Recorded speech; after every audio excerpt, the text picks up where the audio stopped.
He nearly ran her over. She nearly threw coffee at him. Instead, their worlds collided on a cold street corner with one steaming cup and a dream passed down through generations. What came next, neither of them expected. Before we get into the story, comment below where in the world you are watching from today. The morning air was crisp as Yara Fields arranged the freshly baked pastries in wicker baskets on her food cart. At 41, her hands moved with the confidence that came from years of routine. The corner of Mercer and 6th had been her spot for the past 5 years, ever since her grandmother passed away and left her the family recipes. Another day, another dollar, she murmured to herself, adjusting the small chalkboard menu that listed her specialties. The rich aroma of Café de Ola filled the air around her cart.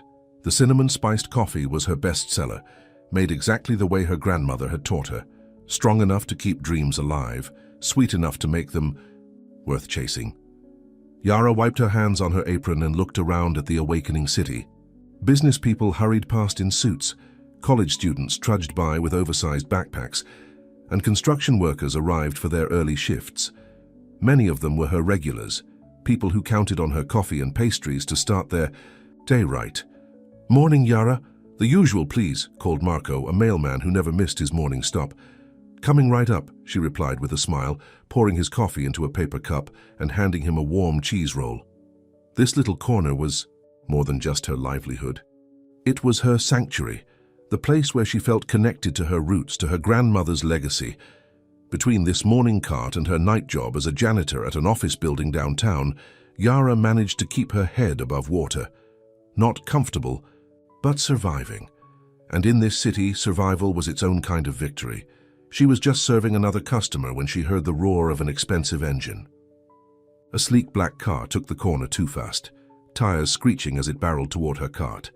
Yara screamed, dropping the coffee she was holding. Time seemed to slow down as the car swerved, missing her by inches.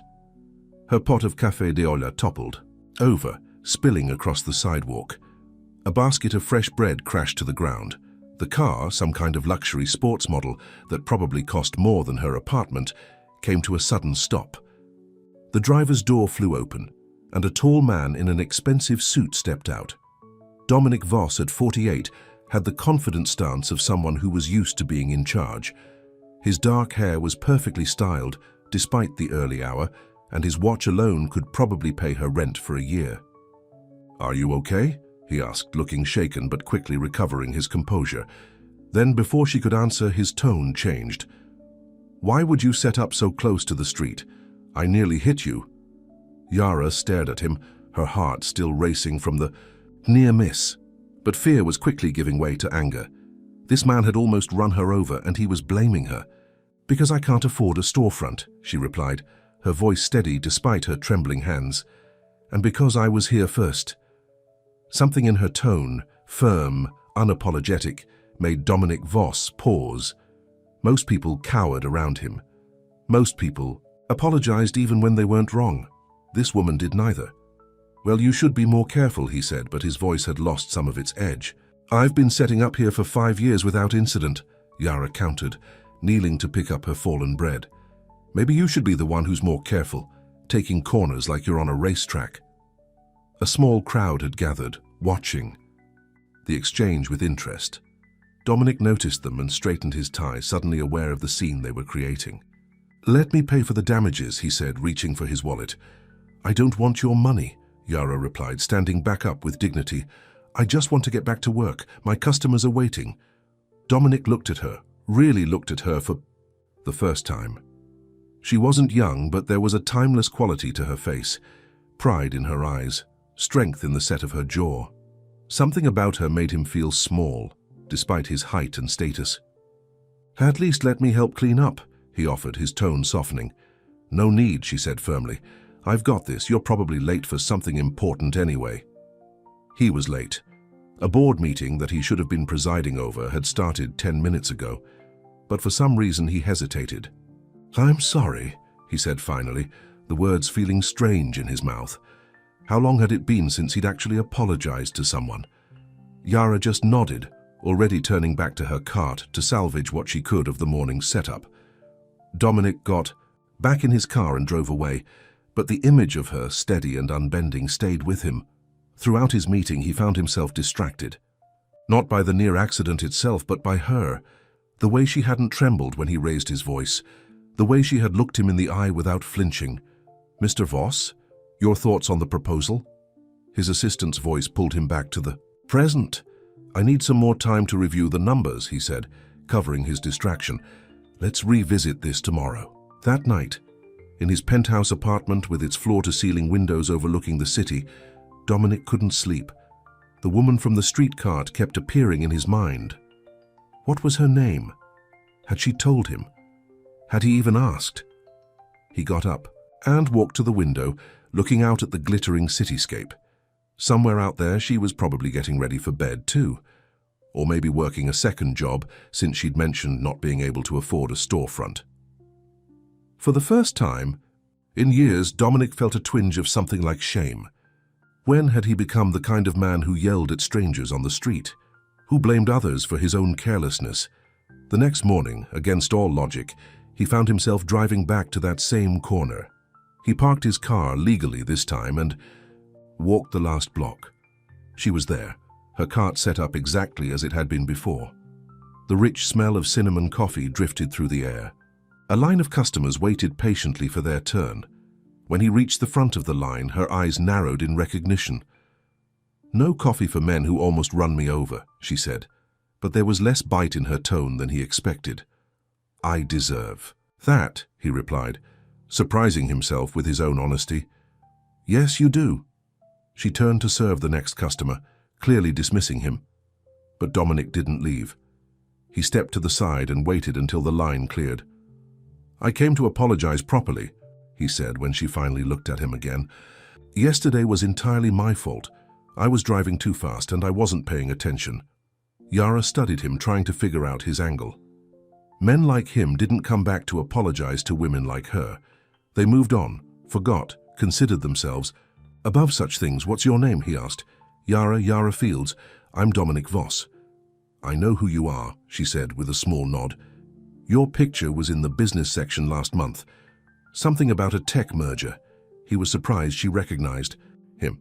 Most people didn't, despite his company's success. "That doesn't make what happened okay," he said. "I'd like to make it right." "I told you yesterday I don't want your money." "Then what do you want?" The question seemed to catch her off guard. She paused, considering him with those steady eyes that had haunted him all night. "Nothing from you," she said finally. "But thank you for coming back to apologize. That counts for something." A customer approached and Yara turned away to serve them. Dominic stood awkwardly for a moment, unsure what to do next. He wasn't used to being dismissed. He wasn't used to not getting his way. "Your coffee smells amazing," he said when the customer left. "It's my grandmother's recipe, Café de Ola." "Could I try a cup?" Yara hesitated, then gave a small nod. $5. "Expensive for street coffee," he commented without thinking. "Our quality ingredients cost money," she replied evenly, "and I don't cut corners." Chastened, he handed her a $10 bill. "Keep the change." She poured him a cup from the simmering pot, the rich aroma of cinnamon and coffee beans rising with the steam. Their fingers brushed as she handed it to him, and he was surprised by the roughness of her hands. Working hands. Dominic took a sip and couldn't hide his surprise. "This is incredible." "My grandmother would be pleased to hear that," Yara said, and for the first time he saw a hint of softness in her expression. "She taught you to make it?" Yara nodded. "She taught me everything I know about baking and cooking. This cart was her dream before it was mine." "Was?" "She passed away 5 years ago, left me her recipes and enough money for this cart." Yara gestured to the simple setup. Not exactly the cafe she always talked about, but it's something. Dominic found himself wanting to know more about her grandmother, about the cafe that never was, about Yara herself. But his phone rang, breaking the moment. "I have to take this," he said, stepping away to answer the call. When he finished, Yara was serving another customer. He waited again, sipping the coffee that was indeed worth every penny of its $5 price tag. "I have to go," he said when she was free again. "But the coffee was truly excellent, thank you." Yara gave him a measured look. Thank you for coming back to apologize. Not many would have. As he walked back to his car, Dominic felt strangely unsettled. Something about Yara Fields had gotten under his skin. Her dignity, her pride, the way she stood her ground. He hadn't felt this way about anyone in a very long time. And as he drove to his office, surrounded by leather and luxury, he already knew one thing for certain. He would be back at that corner tomorrow. What he didn't know was that this chance encounter, this moment of carelessness, followed by an unexpected connection, was about to change both their lives in ways neither of them could imagine. Because sometimes the most important turning points come disguised as ordinary days. And sometimes the people who change our stories forever enter not with a bang, but with the simple offering of a cup of coffee, made with care from recipes passed down through generations. For the next week, Dominic Voss found himself drawn back to the corner of Mercer and 6th every morning. He told himself it was just for the coffee. It really was exceptional, but deep down he knew better. Back again? Yara asked on Friday, a hint of amusement in her voice as she poured his now usual cup of Café de Olla. Best coffee in the city, he replied with a shrug, as though that explained everything. The truth was more complicated. Something about Yara Fields fascinated him. The way she worked with quiet dignity, the way she greeted each customer by name, the way she never seemed impressed by his expensive suits or the sleek car he now parked a block away. You must have a lot of free time for a CEO, she commented, handing him a pastry he hadn't ordered. What's this? Concha. Sweetbread. On the house. Dominic raised an eyebrow. I thought you didn't give freebies to men who almost run you over. That rule expires after a week of good behavior, she replied with the first real smile he'd seen from her.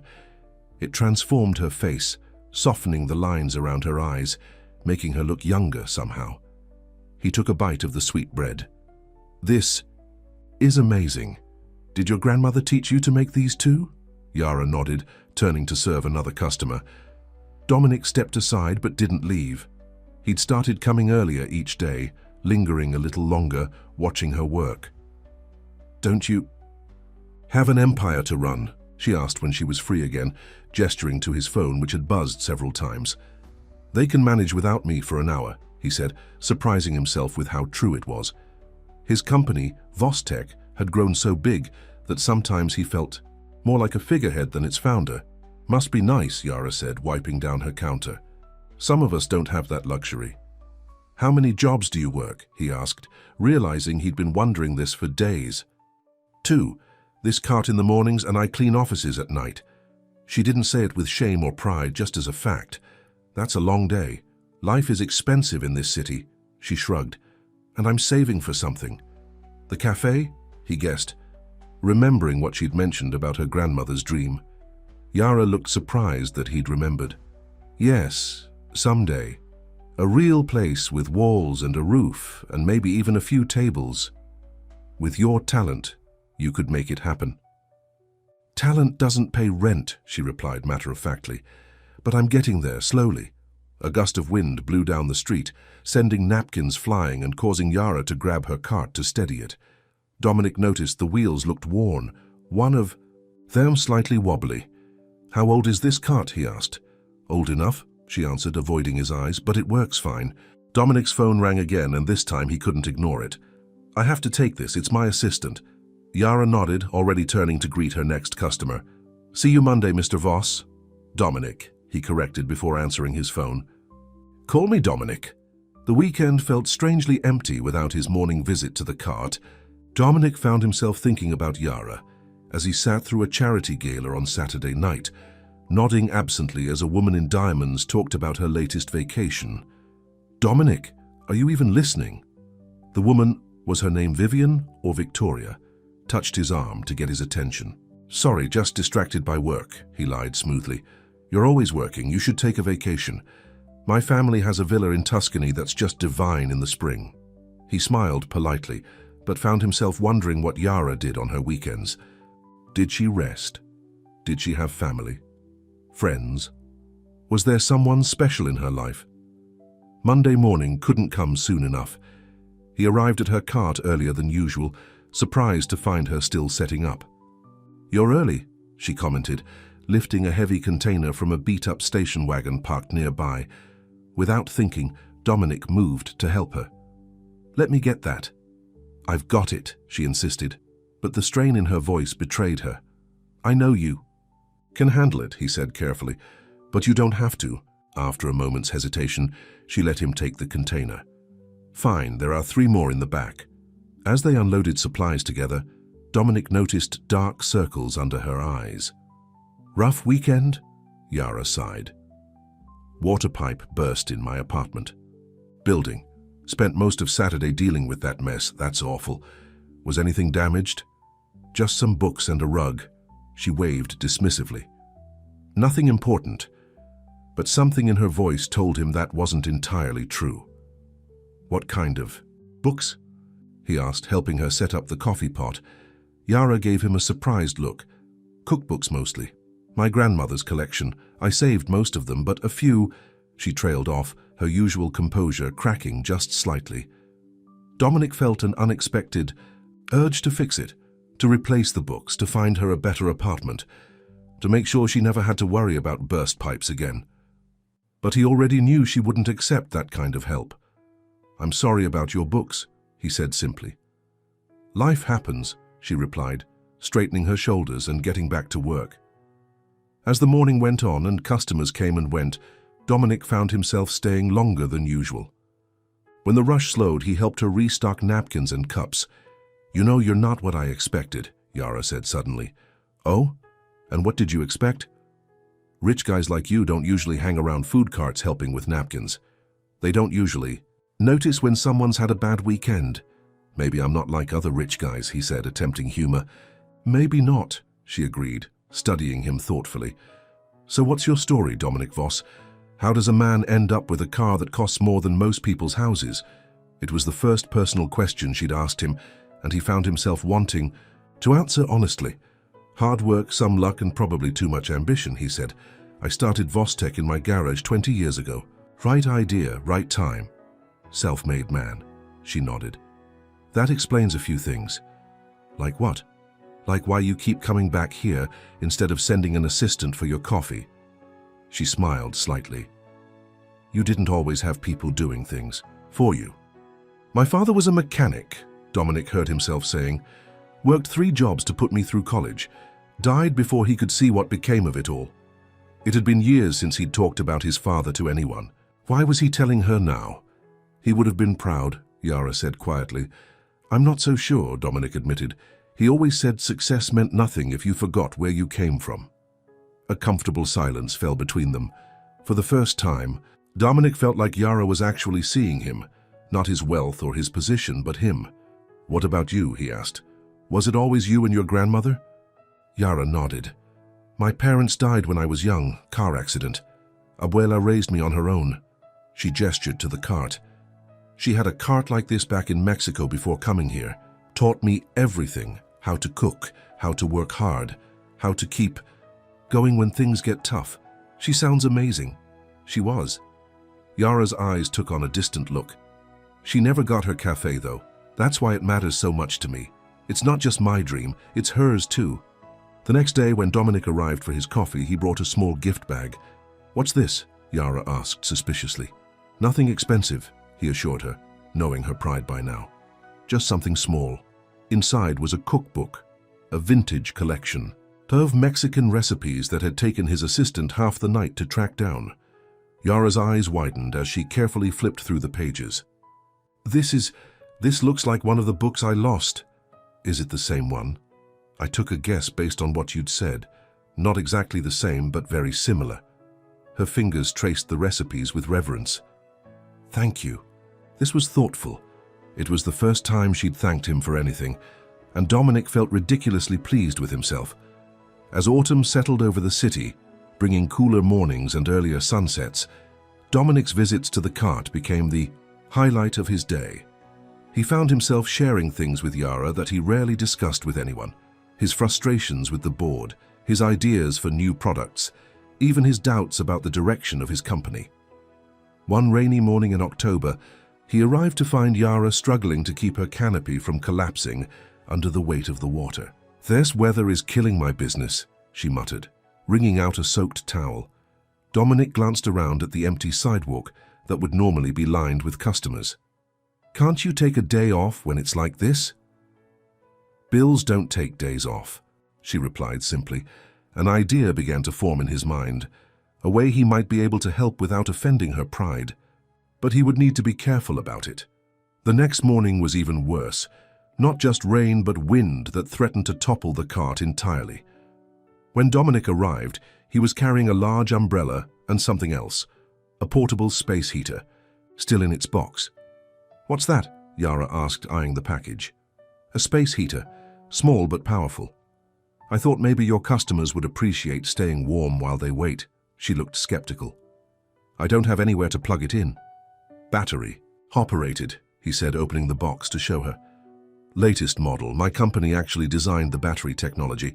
It wasn't entirely a lie. Vostek had developed the battery, though the heater itself was made by another company." Yara hesitated, and for a moment Dominic thought she would refuse, but then she nodded. "For the customers, thank you. It was a small victory, but it felt significant." As he helped her set up the heater, positioning it so that the warm air created a comfortable bubble around the cart, their hands brushed more than once. Each time, Dominic found himself lingering just a moment longer than necessary. "You're going to be late for work," Yara said finally, though she didn't move away. "I'm the boss," he replied with a smile. "I can be late if I want to." As the weeks passed, Dominic found more small ways to help. A better umbrella, a sturdier, folding table, a set of insulated cups that kept the coffee hot longer.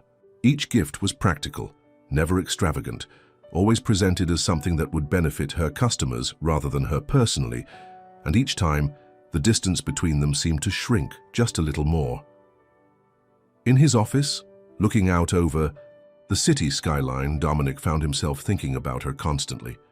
About her hands, rough from work but gentle when they handed him his coffee.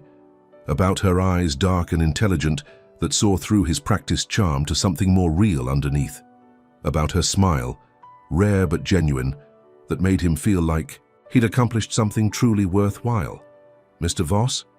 His assistant's voice interrupted his thoughts. "The board members are waiting in the conference room." "What?" "Oh, right. The quarterly meeting. And Ms. Spencer called again about the charity auction next week. She's hoping you'll escort her." Dominic frowned. Barbara Spencer, daughter of one of his biggest investors, and a woman who'd made it clear she had designs on becoming the next Mrs. Voss? Once he might have been interested. She was beautiful, well-connected, exactly the kind of woman someone in his position was expected to date. Now the thought left him cold. "Tell her I have a previous engagement," he said. "The entire week?" His assistant raised an eyebrow. "If necessary," Dominic replied, already turning his thoughts back to the corner of Mercer and 6th, where tomorrow morning, rain or shine, Yara Fields would be waiting with a cup of coffee that tasted like home. What he didn't know was that while he was falling quietly in love with the woman at the food cart, forces were already in motion that would test whatever was growing between them, because Yara Fields had secrets of her own, secrets that were about to collide with Dominic's world in ways neither of them could anticipate. And not everyone would be happy to see the CEO of Vostek spending his mornings at a humble food cart, especially when they discovered exactly who Yara Fields really was. November arrived with its bitter winds and early darkness. Yara now set up her cart before sunrise, her breath visible in the cold air as she arranged her pastries and got the coffee brewing. The space heater Dominic had given her made all the difference, creating a warm pocket that drew customers like moths to a flame. "You're busier than ever," Dominic commented one morning, watching as Yara handled a line that stretched halfway. "Down the block. Cold weather is good for coffee sales," she replied with a smile that had become much more frequent in recent weeks. Dominic leaned against the cart, no longer concerned about getting his expensive coat dirty.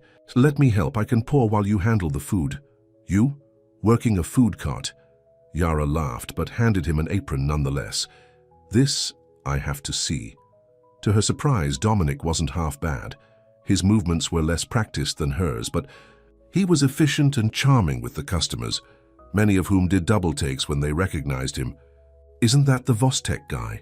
She overheard one woman whisper to her friend, "What's he doing serving coffee?" Yara wondered the same thing sometimes. Why did Dominic Voss, who could be anywhere in the world doing anything he wanted, choose to spend his mornings at her humble cart? When the rush died down, Yara turned to find Dominic watching her with an expression she couldn't quite read. "What?" she asked, suddenly self-conscious. "Nothing," he said, but continued looking at her with that same intensity. "You're just remarkable, that's all." "For selling coffee on a street corner," she scoffed, though his words warmed her more than any space heater could. "For everything.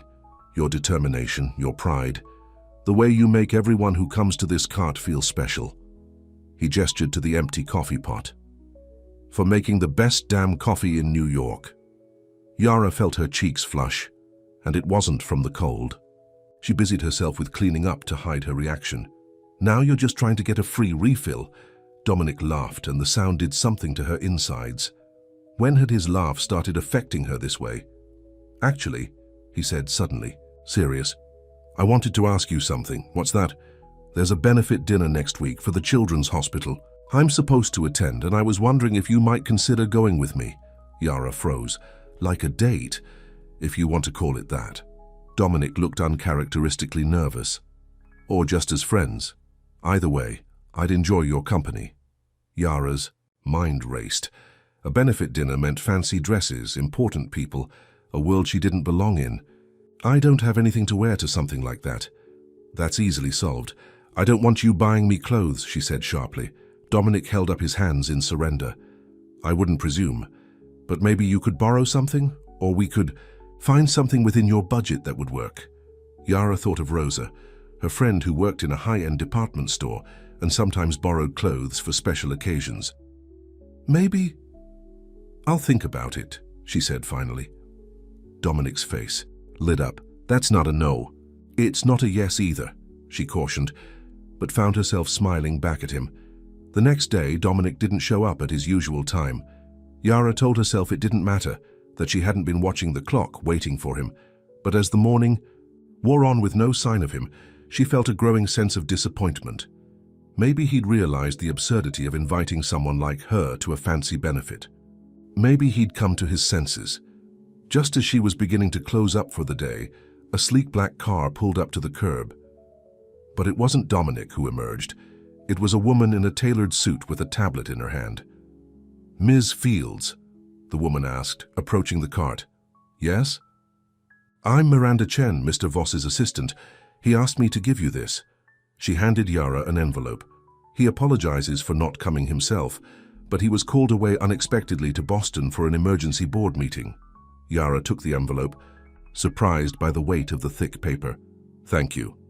He also asked me to tell you that he hopes you'll say yes." With that cryptic message, Miranda returned to the waiting car. Inside the envelope, Yara found a handwritten note. "Yara, business calls me away, but my thoughts remain at the corner of Mercer and 6th. I still hope you'll accompany me to the benefit. Next Friday. My assistant can help with any arrangements you need." Until Monday, Dominic also in the envelope was a business card with Miranda's contact information and a small photograph of what appeared to be an old storefront with large windows and a faded sign. Yara turned the photo over and found another note. "Reminded me of the cafe you described. It's on Sullivan Street, currently vacant." Her heart beat faster as she studied the photo more carefully. The building was old, but had character. High ceilings, large windows that would let in plenty of light, a corner location that would be perfect for a small cafe. Was he suggesting what she thought he was suggesting? That night, after finishing her cleaning job, Yara walked to Sullivan Street. The building was even more charming in person, a bit worn around the edges but with good bones. Through the windows, she could see a dusty interior with exposed brick walls and hardwood floors. It was exactly the kind of place she had always imagined for her cafe, a "for lease" sign hung in the window with a phone number. On impulse, Yara took a picture of it with her phone. Over the weekend, she thought about Dominic's invitation and the photo he'd sent. Was he offering to help her get the cafe? The thought made her uneasy. She'd worked so hard to stand on her own 2 feet, to build her business her way. Taking his help would change everything between them. But on Monday morning, when Dominic appeared at her cart with his usual smile and an anxious look in his eyes, all her reservations melted away. "Welcome back," she said, already pouring his coffee. "Did you get my note?" "I did." She handed him the cup, their fingers brushing. "And I saw the building. What did you think?" "It's beautiful, but I'm nowhere near ready for a place like that." Dominic looked like he wanted to argue but held back. "And the other thing? The benefit?" Yara took a deep breath. "Yes, I'll go with you." His face lit up in a way that made her heart skip. "Really?" "On one condition," she added quickly. "No expensive gifts, no trying to solve all my problems. We go as equals, or we don't go at all." "Equals," he agreed, raising his cup in a toast. "I wouldn't want it any other way." What Yara didn't tell him was that she'd called the number on the for lease sign. The rent was 3 times what she could afford, even with her most optimistic projections. The cafe would remain a dream for a while longer. The night of the benefit arrived, and Yara stood in front of her small apartment mirror, hardly recognizing herself. Rosa had come through with a simple but elegant black dress that fit her perfectly. She'd even helped Yara style her hair, sweeping it up in a way that emphasized her cheekbones and the graceful line of her neck. When the doorbell rang, Yara's stomach fluttered with nerves. This was crazy. What was she thinking, stepping into Dominic's world like this? But when she opened the door and saw him standing there in a tuxedo, looking at her like she was the most beautiful woman he'd ever seen, all her doubts faded away. "You look stunning," he said simply. "You clean up pretty well yourself," she replied, trying to keep her voice light despite the intensity of his gaze. The benefit was held at the Waldorf Astoria, in a ballroom dripping with crystal chandeliers and floral arrangements that probably cost more than her monthly rent. Yara felt out of place the moment they stepped through the doors, but Dominic's hand on the small of her back steadied her. "Just be yourself," he whispered as they approached the first group of guests. "They're the ones who should be nervous. How about meeting you?" Throughout the evening, Dominic stayed by her side, introducing her proudly to business associates and friends. Some looked surprised, others curious, but Dominic didn't seem to notice or care about their reactions. "So how did you two meet?" asked Barbara Spencer, a tall blonde who looked Yara up and down with thinly veiled disdain. "I nearly ran her over," Dominic replied with a laugh, "and then she refused to serve me coffee." "How quaint," Barbara said, her smile not reaching her eyes.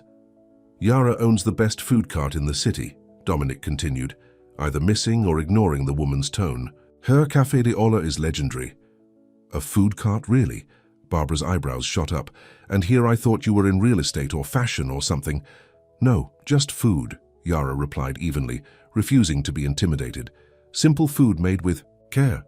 "Dominic, darling, your father would have loved this," Barbara said with a pointed look at Yara. "He always did have a soft spot for charitable cases."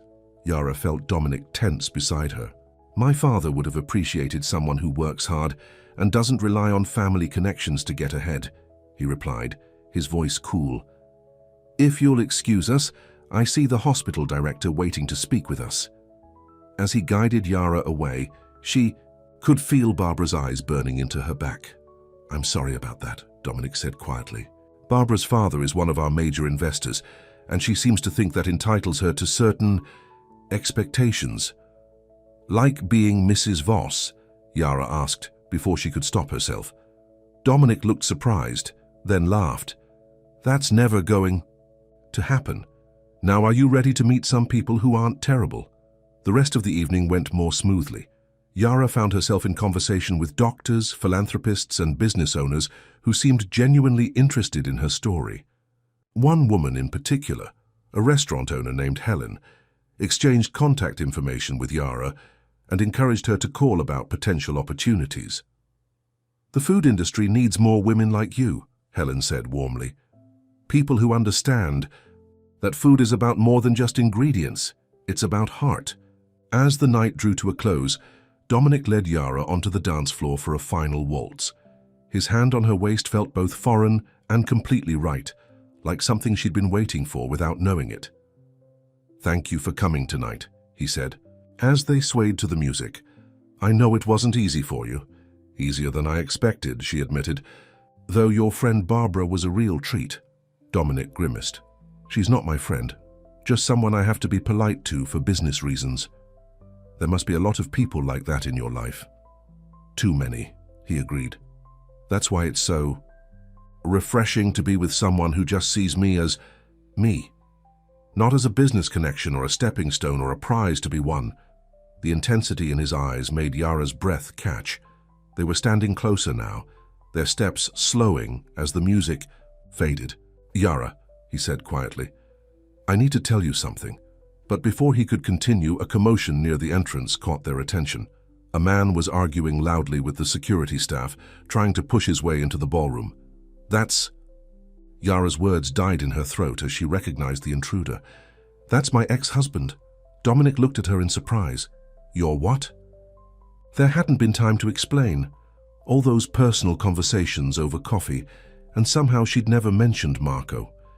Never told Dominic about the brief, disastrous marriage that had ended 5 years ago when Marco was arrested for embezzlement from the restaurant where they both worked. I need to go, she said urgently, already backing away from Dominic. I'm sorry, I can't be here right now. Yara, wait. But she was already moving through the crowd, trying to reach the exit before Marco spotted her.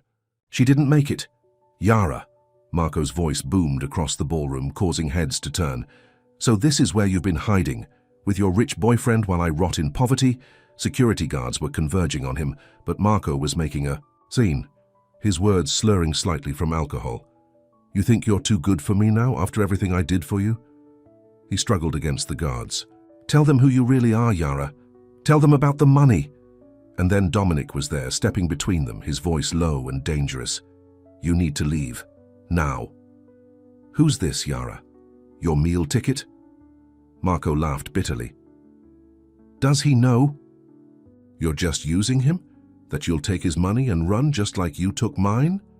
That's enough, Dominic said firmly, nodding to the security guards who finally managed to drag Marco away. The ballroom had fallen silent, all eyes on Yara and Dominic. Barbara Spencer stood nearby, her phone out, clearly recording the scene, with unconcealed delight. Yara felt sick. This was exactly why she'd kept to herself all these years, why she'd been so reluctant to step into Dominic's world. Her past would always find a way to ruin everything. I need to go, she repeated, pushing past Dominic toward the exit. This time, he didn't try to stop her. Outside, in the cold night air, Yara flagged down a taxi, giving the driver her address, with shaking hands. As the cab pulled away from the curb, she looked back to see Dominic standing on the steps of the hotel, watching her go. The next morning, for the first time in 5 years, Yara Fields did not set up her cart at the corner of Mercer and 6th, and Dominic Voss, despite waiting for hours in the cold, did not get his cup of Café de Olla. Little did either of them know that while they were apart, each wrestling with their own doubts and fears, forces were already in motion that would either bring them back together or drive them apart forever. Because sometimes the hardest part of love isn't finding it, it's being brave enough to hold on to it when the world seems determined to tear it away. For 3 days, the corner of Mercer and 6th remained empty. Regular customers walked by, confused and disappointed to find no sign of Yara or her beloved cart. And each morning, Dominic Voss stood there waiting, his eyes scanning the streets with growing concern. On the 4th day, he'd had enough. He pulled out his phone and called his assistant. Miranda, I need an address, he said without preamble. An hour later, Dominic stood outside a rundown apartment building in Queens, gathering his courage before pressing the buzzer for apartment. 3B, no answer. He tried again, holding the button longer this time, still nothing. She's not there, said an elderly voice behind him. Dominic turned to find an old woman watching him from the doorway of the neighboring building. Haven't seen her in days. Do you know where she might be? Dominic asked, trying to hide his worry. The woman shrugged. She sometimes visits her grandmother's grave when she's troubled, over at St. Michael's Cemetery. Dominic thanked her and was about to leave when the woman added, You that rich fellow? The one from the cart? He hesitated. Yes.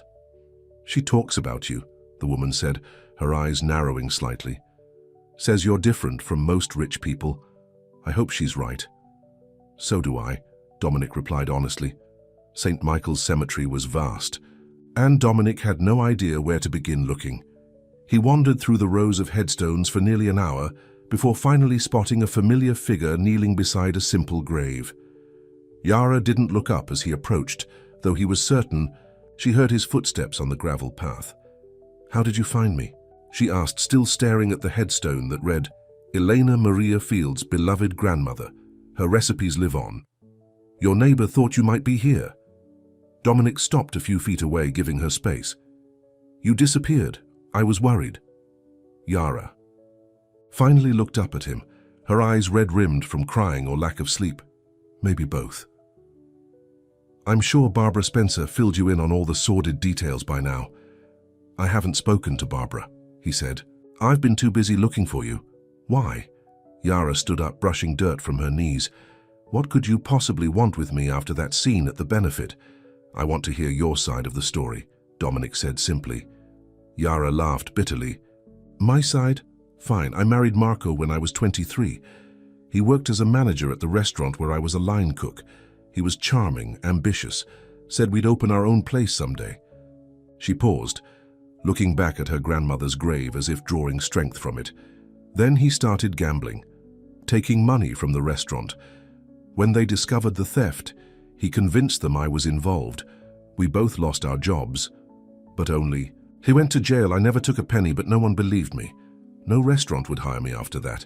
So you started the cart," Dominic finished for her. Yara nodded.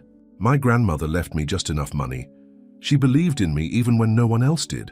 She turned to face him fully. "So there it is, the truth. I'm an ex-con's wife with a reputation for theft. Still want to be seen with me?" "Ex-wife," Dominic corrected gently. "And yes, I do, more than ever." "Why?" The question was almost a whisper. "Because I know who you really are, Yara. I've watched you work harder than anyone I've ever met. I've seen your integrity, your pride, your kindness. Whatever happened in the past, it doesn't change what I feel for you now." Tears welled in Yara's eyes. "And what do you feel?" Dominic took a step closer. "I think I'm falling in love with you. Actually, no, I have fallen in love with you. Completely." Yara shook her head, wiping away a tear that had escaped. "You can't. We're from different worlds, Dominic." "No, we're not. We both come from people who worked with their hands, who taught us about pride and perseverance." He gestured to the grave. "Your grandmother, my father, they'd recognize each other as kindred spirits." "It's not that simple." "It can be," he insisted. "Give me a chance to prove it." Yara looked at him for a long moment, her expression unreadable. Then she sighed. "I need some time to think." Dominic nodded, respecting her request, though it pained him. "The corner of Mercer and 6th is awfully empty without you. Your customers miss you." "Just my customers?" she asked, the faintest hint of a smile touching her lips. "I miss you more than all of them combined," he admitted, "but no pressure." As he turned to leave, Yara called after him. "Dominic." He looked back hopefully. "Thank you for finding me, for listening. It wasn't everything he'd hoped for, but it was a start." The next morning, to Dominic's surprise and delight, Yara's cart was back in its usual spot when he arrived for his coffee. She looked tired but determined as she served her relieved customers. "Welcome back," he said when it was his turn. "Thank you." She handed him his usual cup. "I realized I couldn't hide forever." "I'm glad." An awkward silence fell between them, so different from the easy conversations they'd once shared. "Yara, about what I said yesterday." "Not here," she interrupted gently. "So not now, I'm still processing everything." Dominic nodded in understanding. "I'll wait as long as it takes." Days turned into weeks, and slowly, their morning routine resumed. Dominic would arrive for his coffee. They would talk, carefully. At first, then, with growing comfort, and he would help her serve customers during the busy periods. It wasn't quite what they'd had before, but it was something. Meanwhile, unknown to Yara, Dominic was working on something that he hoped would change everything. One snowy December morning, Dominic arrived at the cart with an envelope in his hand. "What's this?" Yara asked as he handed it to her. "Open it." Inside was a set of keys and a business card from the Sullivan Street Building Management Company. "I don't understand," she said, looking up at him in confusion. "It's not what you think," Dominic said quickly. "I didn't buy you a cafe." "Then what are these for?" "I cleared some red tape, that's all. The building on Sullivan Street was caught in a zoning dispute that was making it unleasable. I have some connections in city planning who helped resolve it." He took a deep breath. "The rent is now within market rate for that area, which means it might be within my reach," Yara finished, her eyes widening. "Maybe not today, but eventually. And in the meantime, the management company has agreed to let you tour the space. To help you plan." Yara stared at the keys in her hand. "I don't know what to say." "Say you'll let me tour it with you," Dominic suggested. "Not as an investor or a savior or whatever else you're worried about, just as someone who cares about your dream." That afternoon, they stood together in the empty storefront on Sullivan Street. Sunlight streamed through the large windows, illuminating the exposed brick walls and hardwood floors that creaked pleasantly underfoot. Yara walked through the space slowly, touching the walls, looking out the windows, measuring distances with her steps. "The counter could go here," she said, gesturing to one wall, "and small tables along the windows. The kitchen would be in the back, where customers could see the baking happening." Dominic watched her, enchanted by the way her face lit up as she described her vision. "It would be different from the cart," she continued. "More variety of pastries, full breakfast and lunch, but always the Café de Olla. That's non-negotiable." "It sounds perfect," Dominic said softly. Yara turned to face him, suddenly serious. "Even if I could afford the rent now, there's so much more. Equipment, supplies, staff. One step at a time," he assured her. "Today is just about the dream. Tomorrow is for practical details." She nodded, her eyes returning to the golden light filling the room. "I can see her here. My grandmother. She would have loved this place." "Tell me about her," Dominic said, joining Yara by the window. "The real her, not just the facts." And so Yara did. She told him about Elena Fields, her toughness, her tenderness, her absolute refusal to be defeated by life's hardships. How she'd come to America with nothing but her recipes and her determination. How she'd taught Yara that dignity wasn't something the world gave you, but something you claimed for yourself. As she spoke, the empty room seemed to fill with possibilities, with futures not yet written, but suddenly imaginable. "She sounds amazing," Dominic said when Yara finally fell silent. "No wonder you turned out the way you did." "What way is that?" "Strong, proud, unwilling to take shortcuts or accept handouts." Yara smiled, touched by his understanding. She used to say that anything worth having was worth working for, that the struggle made the victory sweeter. She was right. Dominic hesitated, then took her hand gently in his. "Which is why I want to be clear about something. I don't want to give you this cafe. I don't want to be your investor or your patron." "Then what do you want to be?" Yara asked, not pulling her hand away. "Your partner, in every sense of the word." He met her eyes steadily. "I love you, Yara. Fields, I have since the moment you stood your ground when I nearly ran over your cart. I love your strength and your pride and your coffee and your dreams, and I want to build something with you, not for you or despite you, but with you." Yara's breath caught in her throat. "You make it sound so simple." "The feeling is simple," he said. "What we do about it, that's up to you." For a long moment she was silent, her eyes searching his face as if looking for any sign of insincerity. Finding none, she squeezed his hand. "I'm not used to letting people in," she admitted. "After Marco, after everything, I built walls." "I noticed," Dominic said with a small smile. "But you climbed them anyway," she continued. "With your space, heaters and your cookbook and your persistent presence every morning." "I can be stubborn when something matters to me," he said. "And you matter, Yara. More than anything." She took a deep breath as if making a decision. "My grandmother had another saying. When love knocks, open the door. It may not come knocking twice." Wise woman, she was. Yara moved closer to him, her free hand rising to touch his face. "And I think I'm ready to open that door if you're still knocking." The kiss, when it finally came, felt like both an ending and a beginning. The end of doubt, of separation, of pretending they weren't falling in love. The beginning of something neither of them had dared to fully imagine. When they pulled apart, Yara's eyes were bright with unshed tears. "I love you too, you know, even though you nearly ran me over." Dominic laughed, his arms still around her. "Best near miss of my life." "So what happens now?" she asked, gesturing to the empty room around them. "With this place, with us?" "Now," Dominic said, "we make a plan. Together. One that honors your grandmother's legacy and your independence. One that lets me support your dream without taking it over. And what about Barbara Spencer and all the others who think I'm just after your money?" Dominic shrugged. "What about them? They don't get a vote." "It won't be easy," Yara warned. "People will talk." "Let them." He kissed her again, briefly. "I'm not worried about what anyone thinks except you." 6 months later, the doors of Eleanor's opened on Sullivan Street.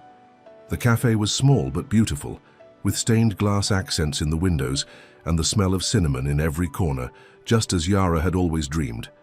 The business arrangement they'd worked out was unconventional but perfect for them. Yara maintained majority ownership and complete creative control. Dominic provided a small business loan with fair terms, which Yara insisted on paying back with interest, no matter how many times he told her it wasn't necessary. On opening day, a framed photo of Elena Fields held the place of honor behind the counter, watching over the bustling cafe with what Yara swore was a smile of approval. The food cart remained at the corner of Mercer and 6th, now operated by Rosa, who had left her department store job to join Yara's growing business. It served as a reminder of where it all began, and as a way to maintain the connection with the customers who had supported Yara from the start. As for Dominic and Yara, they continued to take things one day at a time, building their relationship on a foundation of mutual respect and genuine partnership. He never asked her to leave her apartment in Queens, understanding that her independence was essential to her. Instead, they divided their time between his penthouse and her small place, each space representing a different part of who they were together. Some evenings, after both the cafe and the cart had closed for the day, they would sit together in the quiet of Elena's, planning for the future. Sometimes those plans included expanding the business.